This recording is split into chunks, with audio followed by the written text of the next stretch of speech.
कि जिंदगी में आप किससे सलाह ले रहे हैं ये जानना बहुत जरूरी है, क्योंकि अर्जुन भगवान श्री कृष्ण से सलाह लेता था और दुर्योधन मामा शकुनी से।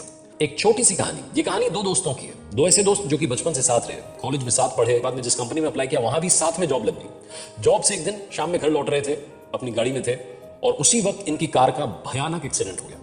इतना भयानक एक्सीडेंट हुआ कि इन दोनों को हॉस्पिटल ले जाना पड़ा, हॉस्पिटलाइज्ड हुए। कोइंसिडेंटली एक ही कमरे में इनको रखा गया। उस कमरे में खासियत ये थी कि सिर्फ एक खिड़की थी। विंडो साइड में जो पलंग लगा था, जो बेड लगा था, उस पर एक दोस्त को शिफ्ट कर दिया गया। जो दीवार की साइड में बेड लगा हुआ था, उस पर दूसरे दोस्त को शिफ्ट कर दिया गया। तो एक पेशेंट आ गया विंडो साइड में, एक पेशेंट आ गया दीवार साइड में।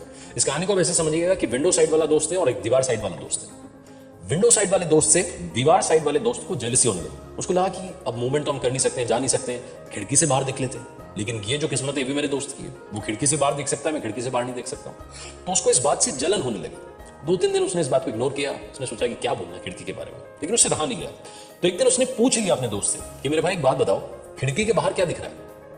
तो उसको लग रहा था कि नजारे दिख रहे होंगे, कुछ बताएगा मेरा दोस्त। तो दोस्त ने बताना शुरू किया कि भाई खिड़की के बाहर एक बड़ा सुंदर सा पार्क है, उधर नीचे की तरफ बच्चे खेल रहे हैं, फैमिलीज आई हुई हैं, हंसी खुशी में सब लोग हैं। एक बड़ा सा पेड़ लगा हुआ है पार्क में, जिसके नीचे काफी लोग बैठे हुए हैं, पिकनिक चल रहा है, बड़ा अच्छा सा लग रहा है। और अब तो देखो मेरे दोस्त, बादल भी आ गए, ऐसा लग रहा है कि थोड़ी देर में शायद फुहारें आने लगेंगी, बारिश होने लगेंगी, तो बड़ा अच्छा लग रहा है। तो अब इस दोस्त को, जो कि दीवार साइड में था, इसको बड़ी जेलसी होने लगी कि यार मतलब इतना बढ़िया सीन मैं मिस कर रहा हूं, काश मेरा वाला पलंग उस साइड में लगा होता, काश मैं उस साइड में होता तो बड़ा अच्छा होता। दूसरे दिन फिर से इसने शाम में पूछा कि भाई आज क्या चल रहा है? तो जो दोस्त था विंडो साइड वाला, उसने फिर से अच्छी अच्छी बातें बताना शुरू की कि भाई ऐसा हो रहा है, वैसा हो रहा है, आज तो पार्क में नए पौधे भी लग रहे हैं, कुछ लोग काम कर रहे हैं, बड़ा अच्छा से, आज बादल नहीं है, धूप खिली हुई है, लेकिन बड़ा अच्छा लग रहा है, बड़ा अच्छा सा लग रहा है, बाहर की तरफ मैं देख रहा हूं। तो इस दोस्त को लगा कि काश मेरा पलंग उधर होता। तीसरी शाम में फिर से इसने पूछा, फिर से उसने अच्छी बातें बताई, फिर से लगा कि काश उधर होता। ये रूटीन चलने लगा और रोज इसकी जो जेलसी थी वो बढ़ने लगी। एक रात में वो जो विंडो साइड वाला दोस्त था, उसको दिल का दौरा पड़ा, हार्ट अटैक हुआ।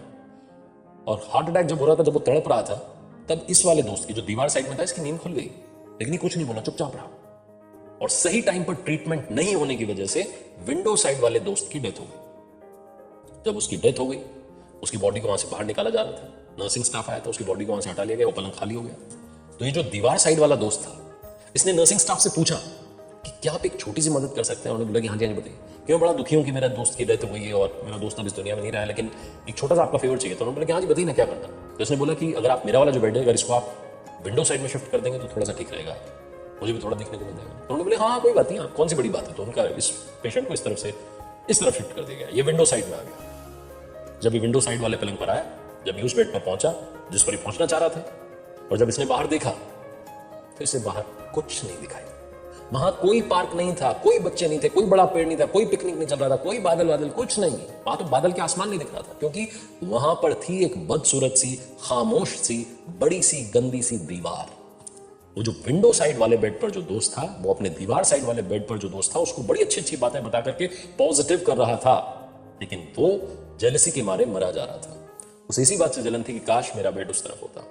जिंदगी में भी बस यही हो रहा है, हम दूसरे के बारे में जानते पहचानते कुछ नहीं है, बस अपने मन में जलन पैदा कर लेते हैं, उससे जलते रहते हैं। वो चाहे कितनी पॉजिटिविटी हमारी तरफ लाए, हम नेगेटिविटी उसकी तरफ फेंकते रहते हैं। लाइफ को समझने की कोशिश कीजिए, पॉजिटिव रहने की कोशिश कीजिए। आपके आसपास ही पॉजिटिविटी है। अपने माइंड में जितने नेगेटिव थॉट्स आते हैं उनको हटाने की कोशिश कीजिए।